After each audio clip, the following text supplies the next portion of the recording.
Você, como eu, muitas e muitas vezes se deparou com um colega de trabalho, com um vizinho, às vezes um familiar, às vezes até mesmo na relação amorosa, com aquelas pessoas que são ditas que podem tudo.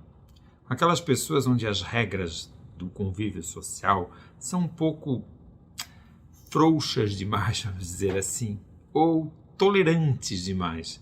Aquelas pessoas que pensam em si e somente em si. E essas pessoas se acham, então, no direito de poder tudo. Mas de onde isso surge? Como é que uma pessoa se torna ou permanece podendo tudo?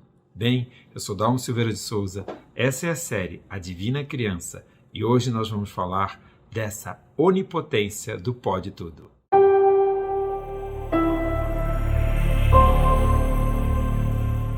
Quando a gente nasce, a gente, na verdade, precisa do apego, a gente precisa de um mundo que nos cerque, que nos dê um lugar seguro para que a gente possa viver. A gente vai passar por alguns momentos muito centrados em nós mesmos, onde tudo é para mim, eu sou tudo. A criança nasce com a sensação de que ela é o todo, de que ela, na verdade, não é separada do meio onde ela está. Ela e a mãe são uma coisa só. As pessoas que estão ao seu redor fazem parte do seu mundo. Então, é como se nesse primeiro instante a criança começasse a construir a sua noção de estar no mundo como se o mundo inteiro fosse voltado para ela. Então, nesse momento, é como se ela fosse um ser, por isso meio divino, onipotente. Ela pode tudo, ela está presente em tudo, tudo é voltado para ela. Isso é fundamental para o nosso desenvolvimento. Sentir isso num determinado momento é fundamental para que a gente se sinta, inclusive, seguro para estar no mundo, seguro para viver. Afinal de contas, o recém-nascido humano é o recém-nascido que mais precisa de cuidado, que ele precisa desse outro para se tornar, inclusive, humano. Se a gente não tiver a participação das outras pessoas, o que é humano não brota, nossas capacidades de atenção concentrada, nossa capacidade de memória e tantas outras funções psicológicas superiores, outro dia eu vou falar disso aqui com vocês, elas não vão surgir. Então a criança fica à mercê daquilo que a gente vai falar que é do narcisismo. O narcisismo, na verdade, é uma expressão que vem de um mito grego, de um jovem que achava-se a si mesmo ao ser mais perfeito e que só amava a si mesmo e que se amava infinitamente, que se achava a pessoa mais perfeita do mundo.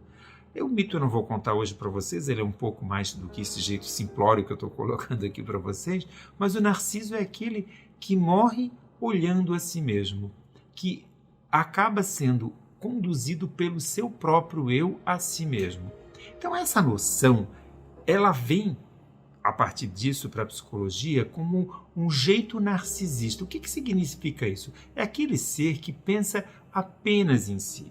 É o ser que então constrói o mundo sem os limites, com poucas fronteiras, porque mesmo que ele adquira alguns limites, ele quer o bem-estar seu, o bem-estar para si mesmo.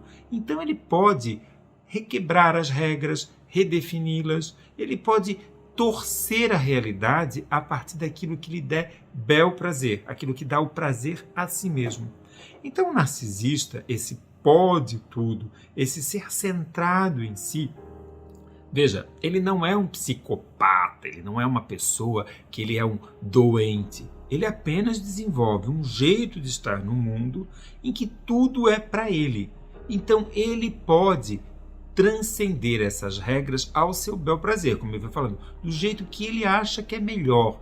E esse jeito que é melhor faz com que essas pessoas, com essa sensação de poder tudo, não fiquem nas condições mais básicas humanas. Não é que ele não se relaciona com os outros humanos, como eu estou falando, eu não estou falando de uma patologia. Estou falando dessas pessoas comuns que convivem conosco, que em muitos momentos acham que tudo é para si e têm pouca empatia pelo outro. O que é empatia? A capacidade de se colocar no lugar do outro, de sentir o que o outro está sentindo, de respeitar a vulnerabilidade do outro, e elas vão tornando o mundo para si mesmo um mundo onde tudo é para ela. Resultado, esse pode tudo, ele acaba ficando numa concorrência muito desleal, porque são as pessoas competitivas extremadas. Veja, a competição ela tem um papel importante e fundamental na nossa sociedade. Mas quando eu começo a fazer uma competição onde eu posso destruir o outro para chegar onde eu quero, aí eu estou num pode tudo, porque eu passo do direito do outro de ser legítimo outro. Eu acabo desrespeitando a outra pessoa. A mesma coisa na relação amorosa. Se na relação amorosa tudo vem para mim, então eu hoje estou aqui com a fulana, amanhã eu posso estar olhando com a ciclana, mas às vezes eu posso estar com as duas. E aí eu quebro também as regras da fidelidade.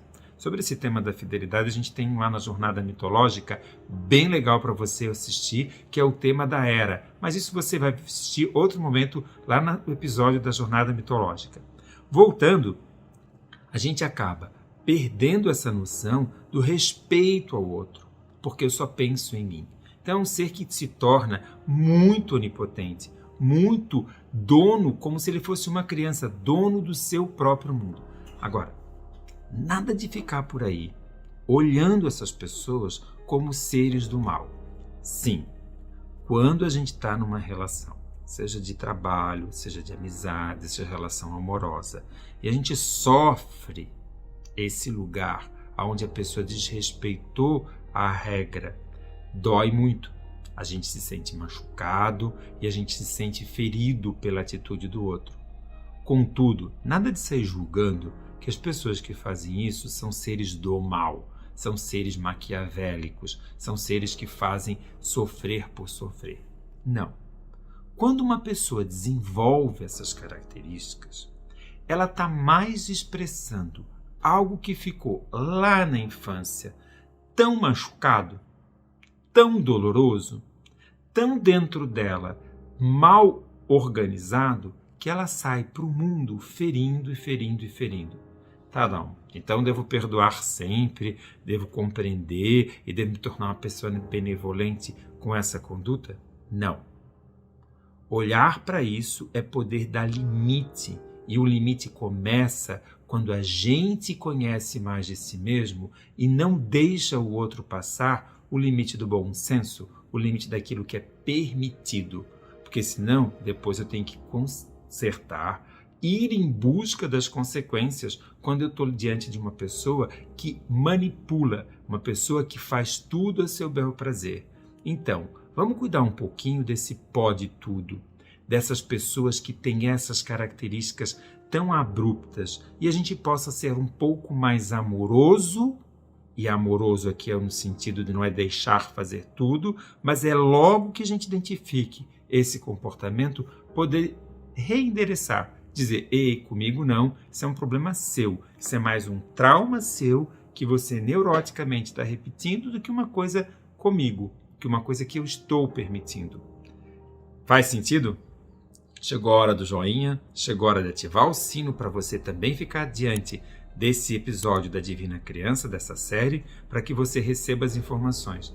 Tá vendo como isso aqui dá para você fazer várias perguntas, vários questionamentos? Vai fazendo que eu vou respondendo aqui para você, porque o importante é você curtir o nosso canal e começar a nos seguir, porque aí você vai ter mais e mais informações. Eu sou Dalmo Silveira de Souza e essa é a série A Divina Criança.